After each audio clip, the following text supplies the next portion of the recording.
I don't care how lame this makes me look. I'm just gonna come out and say it. I'm on the dating apps. I'm trying to meet someone, okay? And, like, all these guys, they do so much. Like, I'm swiping left on people because I'm like, whoa, I'm way too boring for you, buddy. Like, they're, like, literally like, yeah, I like to snowboard, ski, build, woodwork. I like to, like, build things in the woods, like cabins. Also, I'm, like, really into guitar. I'm in a band. I have traveled several times, been to 27 countries. I also, like, surf, and I work a 9 to 5. That's it. And I'm, like, exhausted when I go home. And, like, if I see my friends on a Saturday or something, like, that's a day. I'm like, wow, I'm so glad I got to see my friend. I am wiped. So how do you do it? What am I doing wrong? Is this just, like, because I have depression? Or, like, what am I doing? Am I the only one? I don't get it. That's actually a really cute video. I find her confusion really endearing. Most men are doing more with their lives than what she does, not just because she has depression. That's probably part of it, but it's because ambition is gendered. Men and women are both ambitious, but it's different. As a general rule, men have worldly ambitions far beyond what women do. But why is it? Why do we men have all of these ambitions for worldly success and achievements, and for women it seems far more muted? What's the explanation? Part of the answer is because women have reproductive success as a guarantee, and men don't. Historically speaking, throughout all of human evolution, 4 out of 5 women reproduced, and 2 out of 5 men reproduced. Sexual selection for men is brutal. There are a small number of winners and a large number of losers. There is no equitable distribution when it comes to sexual selection for men. If he wants to be in that top 40% of men that can attract a mate, have children with her, reproduce, pass on his instincts, then he needs to stand out. He needs to do stuff. He needs to achieve. He has to impress a woman and convince her that he's worthy of fathering her children. Otherwise, he's a biological failure. Us men, we are active. We're improving ourselves, learning new skills, making money, chasing success, and we do that because we enjoy it.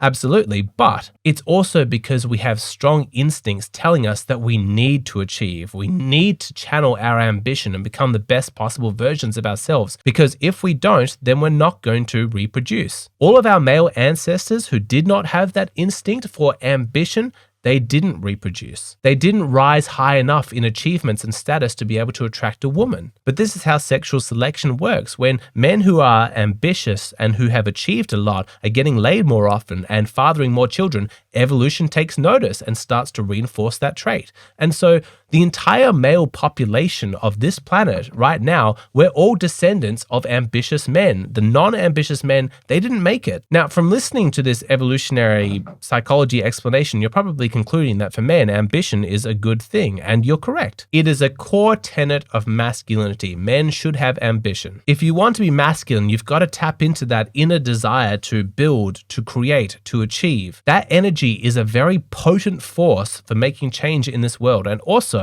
quite happily, as a coincidence, very good at attracting women. However, I'm going to offer a little bit of a twist here, because this is not going to be a video where I'm pumping you up with a lot of rah-rah masculinity, like, yeah, go out there, achieve. It's actually going to be the opposite. In this video, I'm going to take a risk, and I'm going to talk to you about the dark side of masculine ambition and why it's probably more sensible for you to just chill out. If you don't trust me and you just hate the sound of everything that I've just said, I want to challenge you. I want to challenge you to watch this video in its entirety to see if I can change your mind ever so slightly, or at the very least, give you a different perspective, one that you haven't heard before. So this is going to be tough to watch for any of you guys who are real hustlers, really grinding, and you're not going to rest until you've conquered the world. You're probably going to hate this video, but from my perspective, I think you're making a mistake, and it would be a good idea for you to listen to what I have to say. All right, so let's do it. Did you know that your brain is wired to be sensitive to social feedback? Which means that as a man, when you are succeeding and when you are helping other people and making a positive impact on those around you,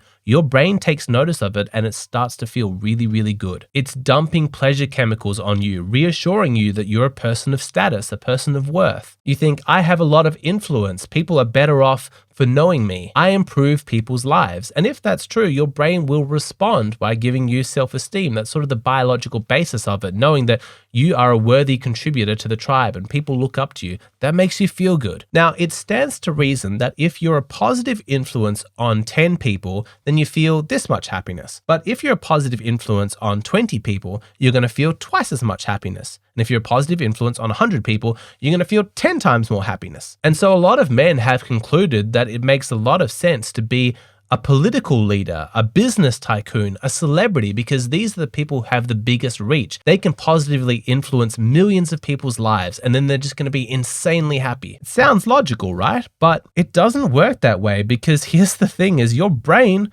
was not evolved to understand units of hundreds of millions of people. Your ancestors lived in tribes of like 100 or 200 people maximum. And even though we live in this modern world with all this crazy technology and I'm speaking to you and tens of thousands of people are listening right now, my brain can't really comprehend that. That's more data than it can process. You can understand it logically, but can you really feel it to that scale? The point that I'm making is that even though in the modern world you do have the capacity to positively influence hundreds of thousands, millions of people, your brain's capacity to appreciate that and to feel good about it, it caps out pretty quickly. The curve flattens. So when it comes to selfishly wanting to feel really good about yourself because you're able to positively influence, a bunch of people, it's actually quality that matters, not quantity. I mean, this is why celebrities commit suicide at a much higher rate than regular people. It's why they're depressed. It's why they're on drugs. It's why they join cults. They're miserable even though they have millions of fans. And you think, well, that doesn't make sense. They should have all this positive energy flowing towards them. Why can't they enjoy it? But I'm telling you, your brain can't really make sense of that many people. What it makes sense of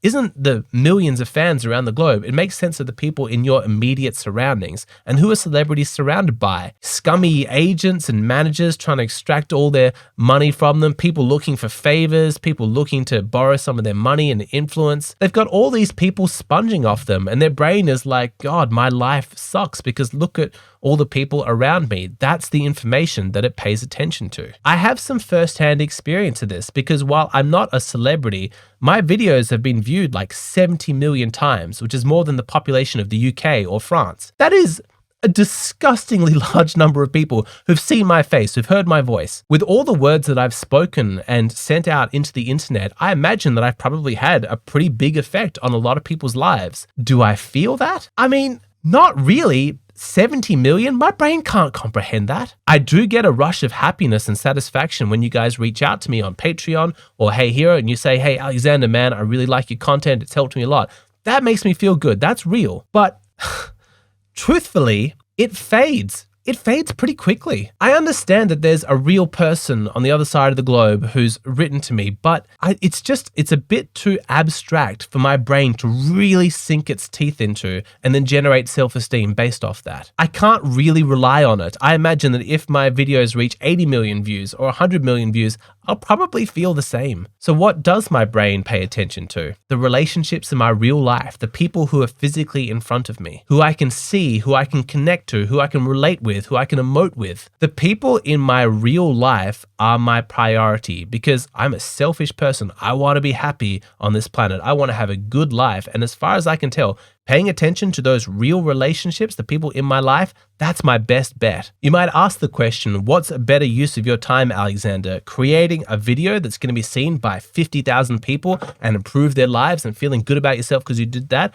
Or spending 5 hours talking with one of the people in your real life who you really love and who loves you and then working through an issue and pair bonding and getting closer? I mean, from a logical point of view, do you help one person or do you help 50,000? I mean, I do both, but you can understand you choose the one person because that's what your brain can understand. And I want to feel good about myself. And I'm making this video because recently I've had a bunch of interactions from guys who watch my channel who have really strong ambitions, right? They want to change the culture. They want to make their mark upon the world. They've got heaps and heaps of ambition, but I'm worried that it's not coming from the healthiest place. And even if they succeed, it's not going to bring them the happiness that they imagine. I understand this is really going against the grain of what you tend to find in masculinity content, because it's a lot of like, go out there and get yours and succeed and achieve and reach the top and conquer the world, be a man, be a king. There's a lot of that. And frankly, it concerns me, because this is what I've started to observe, is that there are men who are so caught up in their own ambition that when you talk to them about becoming fathers and raising children, I'm getting responses like, I don't think I have time for that.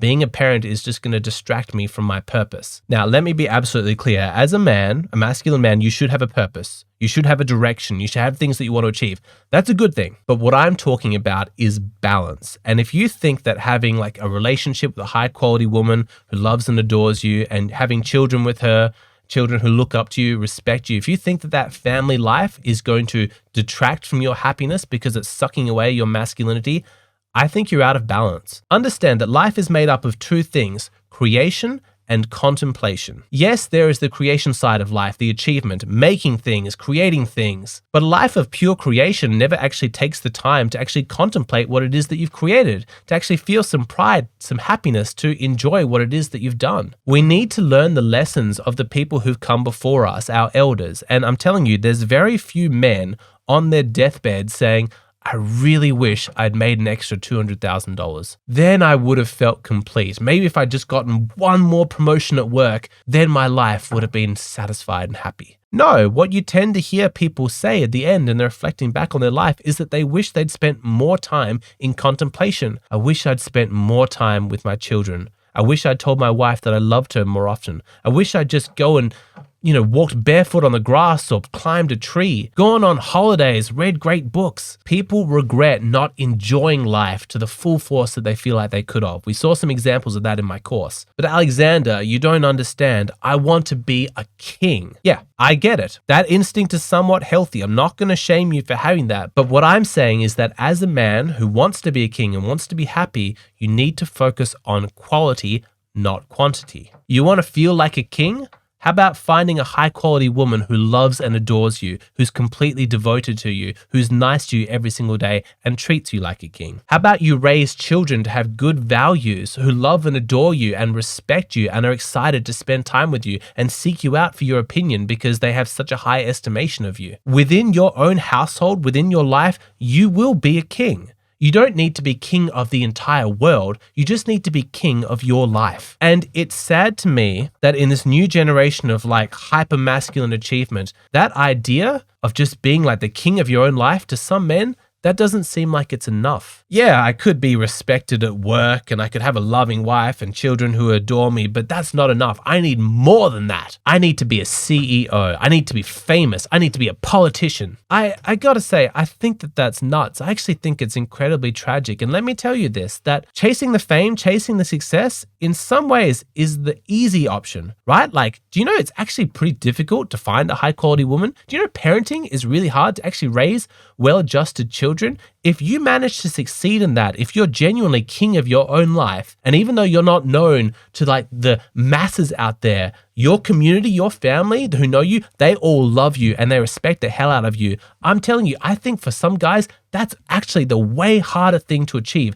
And you will have my respect if you manage to do that. Man to man, I will think so highly of you. Do I think that highly of like influencers or politicians or business tycoons? Like, do I really respect those guys? Not particularly. I get that it's not difficult to climb to wherever they have in the ladder, but happy marriages, happy families, that's not easy. If you do it right, that is an accomplishment worth celebrating, certainly worth recognizing from me to you. Hopefully you've come across some of these cautionary tales of men who chased success, only to find that when they reached the top, they regretted the decisions that they made. They wished they'd led a more humble life and spent time with family, doing things that really mattered. But that's hard. Being vulnerable, forming these relationships is difficult. And that's why a lot of men actually cop out of it. Maybe they intend to be amazing husbands and fathers, but it's just requiring a certain amount of dedication, time, energy, emotional sincerity that they can't hack it. And, there's so many stories of men who don't put in the time in the family because every time they're there, they feel like a failure. They can sense that their wife is unhappy or that their children don't respect them. And so they spend time at work, succeeding, making more money, because at least that's something that they're good at. But it's empty calories. All that success and money at a certain point is going to stop paying the dividends. It's not going to make you as happy as you think that it is. Money can't love you. Money can't hug you back. Money can't hold your hands while you walk along a river and listen to the wind. I know I'm getting a little bit like weird and poetic, but I'm trying to make the point that there are real moments, real people, real experiences in life, and abstractions of wealth and status can't hit you, can't hit your brain in the same way as those real moments can. The money and the success is good, not telling you to be a broke loser, but I'm saying balance. And perhaps now you've caught on to what I'm doing, in that I'm not shaming your ambition. I'm actually provoking you to say, if you're truly ambitious, then you should want more than just worldly success. You should also want relationship and family success. Be even greedier, want it all. It's a shame that they only seem to write biographies about men who were like chronic overachievers and like just went crazy in their particular industry and like changed the world, because I actually don't think those men are really good role models. You know, they don't seem particularly happy. I read that Steve Jobs biography. I read the Elon Musk one. The guys seem miserable. How about a biography about a good man who lives a simple life, who's kind to everybody who he comes into contact with, whose children love him, whose wife adores him, who does his work with diligence and pride, and has millions of moments throughout his life where he just breathes in and goes, gosh, I'm the luckiest man on earth. Why don't we write more biographies about that guy? I'm reading a book at the moment about somebody who hiked the entire Appalachian Trail in one season. He's not really achieving anything out there. He's certainly not making money. He's spending it on food when he gets to the towns, but his relationships, the connections he's forming out there on trail, his insights into nature and into himself, he's like, this is the best thing I've ever done in my life. And I can understand not everybody can afford to take 6.5 months off to go hike some nature trail. You know, we have obligations, we have masculine responsibilities. We do want to achieve things in our life. I get that. I'm not a total hippie. I have goals of my own. But if there is no balance in your life and you're not dedicating any time to cultivating personal relationships, I think it's worthwhile asking yourself the question, is my ambition coming from a healthy place? Some ambition is good, it's normal, it's natural, but sometimes it does come from a place of insecurity. I've got something to prove. I need to show everybody how amazing I am. I've got to immortalize myself with great deeds and great achievements. I'm going to show everybody who underestimated me that they were wrong. If that describes you, then this is my message. You're taking the easy way. You're trying to conquer the world because you're too scared to do what you should really be doing, which is conquering yourself. That internal hole that you feel inside yourself, that insecurity, is never going to be filled with material achievements, because that's not how psychology works. You need to stop looking outward and start focusing inward. Pay attention to what's going on inside. And fair warning, if you do that and you do it with sincerity, be prepared for your value system to change. It happens all the time. Men who are crazy ambitious, but then stop to actually face and confront their internal demons and heal themselves and love themselves, and then find that their ambition starts to drift away. Why was I doing all of that? Why was I working myself to death? You know, who was I trying to prove something to? Ambition, status, success, they start to become less important. What rises up to take its place? Connection, relationships, family, simple pleasures, helping others, service. And with that comes so much more happiness and satisfaction. We're in a little bit of a battle for the soul of our culture, I suppose, at this moment, in terms of what masculinity is going to look like. And I don't want the hyper ambitious version of masculinity to win. That's just all about conquering, because it's kind of greedy and it can be exploitative very easy, and it justifies itself. And the worst thing is that it doesn't seem to bring that much happiness. I would much rather see a version of masculinity that focuses on fatherhood, that focuses on relationships, duty, honor, compassion, helping others, taking responsibility. That's the version of masculinity that I want to see young men aspire to. And maybe then, if that was to become the cultural set of values, we wouldn't have a bunch of young men feeling like they were failures because they didn't conquer the entire world. They conquered themselves and they became kings inside their own life. That's enough. You're good at your work. Your family loves you. That's enough. If you manage to achieve that, you're good. You've made it. That's the pinnacle. It's a really impressive accomplishment. Feel proud of yourself. Enjoy it. So how far do you take this? What is the right balance between work and family? Do you work 9 to 5 and spend time with your children on weekends? Or do you quit work and become a stay-at-home dad? What is the middle ground that men should aspire to here? I answered this question in the full version of this video, which is available on my Patreon. I understand this has already been a long video, but the extended version has some really good information in it. What you're seeing here on YouTube, this is just the shortened version, the abridged version. If you want to go into more depth, then come and see me on Patreon, and I'll explain to you what I think is the correct balance to have in your life.